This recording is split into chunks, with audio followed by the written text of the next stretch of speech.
नमस्कार दोस्तों, the project वाला में आपका स्वागत है। आज हम लोग जानेंगे कि अपने ज़मीन का दाखिल खारिज यानी कि म्यूटेशन कैसे करें। ठीक है, तो म्यूटेशन करने के लिए सबसे पहले हम biharbhumi.bihar.government.in के वेबसाइट पे जाएंगे। ठीक है, वहाँ पे ये दाखिल खारिज आवेदन करें पे जाएंगे। ठीक है, अपने आईडी पासवर्ड से लॉगिन करेंगे। ये आप देख रहे हैं दाखिल खारिज आवेदन करें, इस पे जाएंगे। फिर लॉगिन करेंगे अपने आईडी पासवर्ड से, जो कि मैंने पहले से रजिस्टर कर रखा है और लॉगिन भी कर रखा है आपके लिए। तो हम फिर उसको लॉगिन करने के बाद यहाँ पे ज़िला चुनेंगे। ठीक है, अपना जैसे कि मैं सैंपल के लिए पटना ज़िला चुनता हूँ। ठीक है, पटना, और फिर अंचल अपना चुनेंगे। ठीक है, अंचल चुनते हैं, मान के चलिए फुलवारी शरीफ चुन लेते हैं। ठीक है, तो अब यहाँ पे नया दाखिल खारिज आवेदन करें, इस पर क्लिक करेंगे। ठीक है, अभी ये खुल गया है हमारा। ठीक है, तो अभी यहाँ पे एप्लीकेंट का नाम मान के चलिए सैंपल है।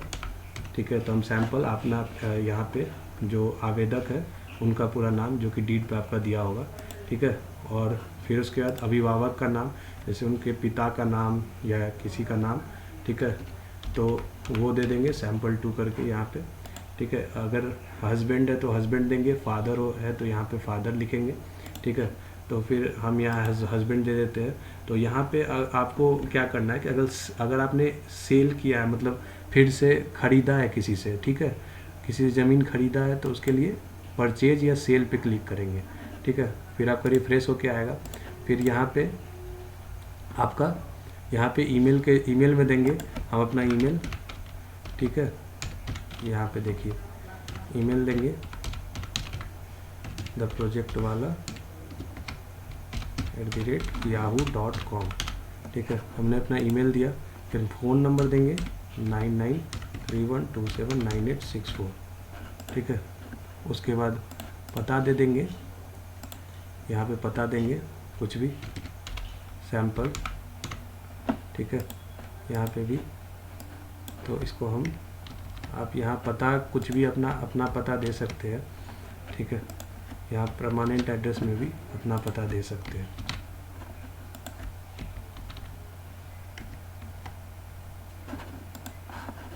उसके बाद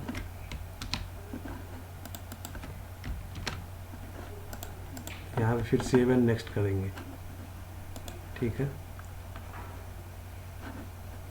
डिस्ट्रिक्ट यहाँ पे देना पड़ेगा।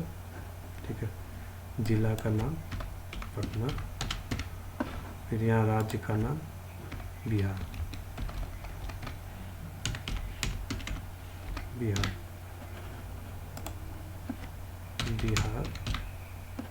यहाँ पटना।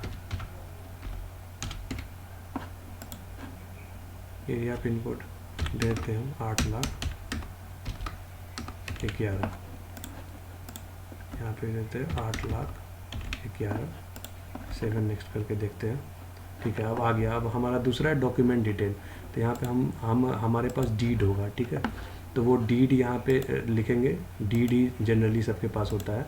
ठीक है, वो डीड का नंबर आपका दिया होगा राइट साइड में, राइट साइड में आपका डीड नंबर दिया होगा। जैसे मैं सैंपल के लिए कुछ भी डाल देता हूँ। ठीक है, 4 डिजिट का नंबर होता है। अब डीड का डेट आपका नीचे में दिया होगा, लेफ़्ट साइड में नीचे में आपका एक डेट लिखा होगा। ठीक है, उस डेट को आप यहाँ मेंशन करेंगे। फिर अमाउंट यहाँ पे क्या लिखेंगे, अमाउंट में आप लिखेंगे कि आपका ज़मीन का जो रजिस्ट्री हुआ है तो उसमें कितने अमाउंट में आपने ख़रीदा है। मान के चलिए आपने 7,82,000 में ख़रीदा है। ठीक है, तो 7,82,000 यहाँ पे दे देते हैं।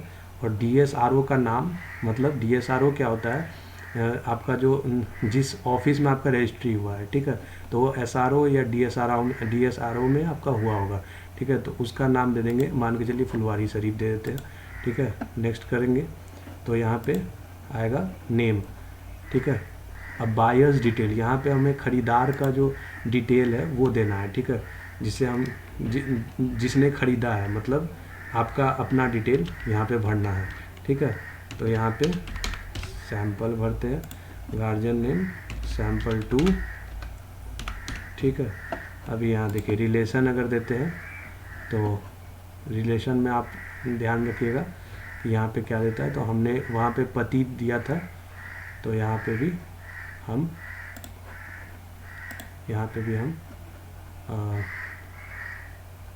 कहाँ गया, बीवी पत्नी है ना, तो वो दिया।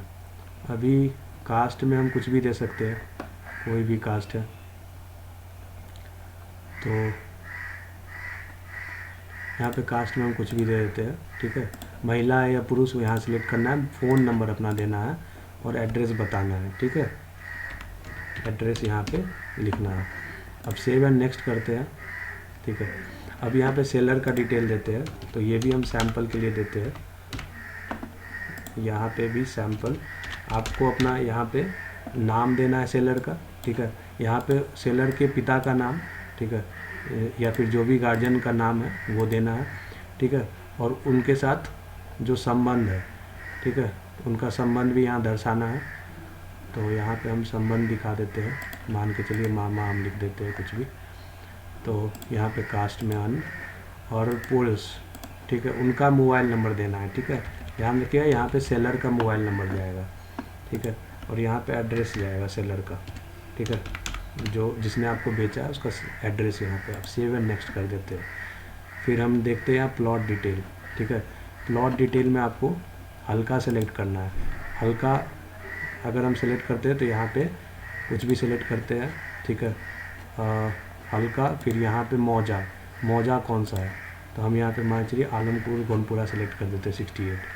अब खाता नंबर यहाँ पे आपको फीड करना है, तो खाता नंबर आप अपना फीड कर दीजिए और फिर खेजरा नंबर फीड कर दीजिए, ठीक है। और यहाँ पे क्या करना है आपको, यहाँ पे ध्यान से देखिएगा, एकड़ जो है उसमें 0 करना है। अगर आपका एकड़ में ज़मीन नहीं है, जैसे 5 एकड़ किसी का ज़मीन है तो यहाँ पे 5 लिखेगा, ठीक है। अगर किसी का 3.125 डिसिमल मतलब जो कि 1 कट्ठा होता है बिहार में, तो 3.125 है ना, तो यहाँ पे डायरेक्ट 3.125 लिखना है और यहाँ पे 0 कर देना है, ठीक है। एकड़ में 0 होगा। अगर किसी का 1 कट्ठा ज़मीन है तो यहाँ एकड़ में 0 हो जाएगा, 2 कट्ठा है तो एकड़ में 0 हो जाएगा, ठीक है।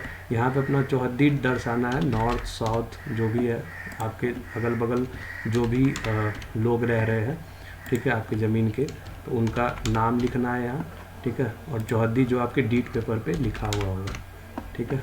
उसके बाद सेव एंड नेक्स्ट यहाँ करेंगे और फिर यहाँ पे डॉक्यूमेंट अपलोड कर देंगे। यहाँ पे डॉक्यूमेंट यहाँ पे अपलोड करना है, चूज़ फाइल जहाँ लिखा हुआ है यहाँ डॉक्यूमेंट अपलोड कीजिए। डॉक्यूमेंट में क्या देना है, अपना डीड पेपर का कॉपी दीजिएगा, प्लस पिछला रसीद जो होगा वो कॉपी दीजिएगा, ठीक है। पिछला रसीद मतलब जो पिछले जो आपके सेलर हैं उनका लास्ट रसीद, उसका कॉपी दोनों को एक PDF बना के और यहाँ पे दे देना है। और याद रखिए कि 2 MB से ज़्यादा का नहीं होना चाहिए। उसके लिए हम यहाँ PDF रिसाइज के लिए यहाँ पे एक टूल आता है, वो इस टूल के माध्यम से हम अपना PDF रिसाइज कर सकते हैं, ठीक है। तो ये आप रखिएगा, 2 MB से ज़्यादा नहीं होना चाहिए, ठीक है। उसके बाद यहाँ पे हमें कैप्चा डालना है, ठीक है, जो यहाँ लिखा हुआ है GLX, ठीक है, X और PT, ठीक है, ये लिख के और सबमिट कर देना है, ठीक है। ये लिखने के बाद आप PDF डालिएगा, जैसे ही आप तो सबमिट का ऑप्शन आएगा, आप सबमिट कर दीजिएगा, तो आपका वो निकल के आ जाएगा। उसको आप प्रिंट कर लीजिए, ठीक है। और उसको प्रिंट करने के बाद कर्मचारी के पास जाइए और कर्मचारी आपको जो है सो वो आपका एक्चुअली वो ऑनलाइन ही अप्रूव हो जाता है, बट कर्मचारी के पास बहुत ज़्यादा काम रहता है, तो इसके कारण से कर्मचारी जी जो है सो वो उनके पास एक बार उनको एक इत्तला करना पड़ता है कि हाँ भाई मेरा ये मैंने ऑनलाइन कर दिया है, ठीक है। तो इसमें 0 कॉस्ट लगता है, 1 भी रुपये चार्ज नहीं लगता है, ठीक है। अगर आप ऑनलाइन ये काम प्रोसेस करवाना चाहते हैं तो आप हम